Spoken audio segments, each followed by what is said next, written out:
Hi everyone. Today we will talk about how to fix or how to solve Twitter privacy settings.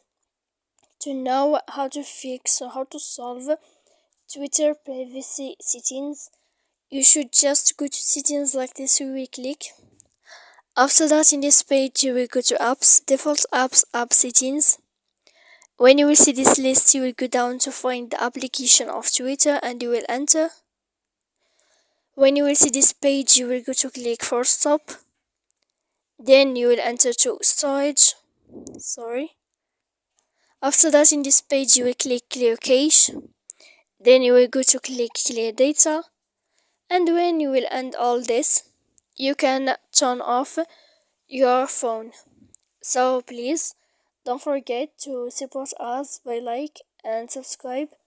See you next time in another video, and thank you for watching.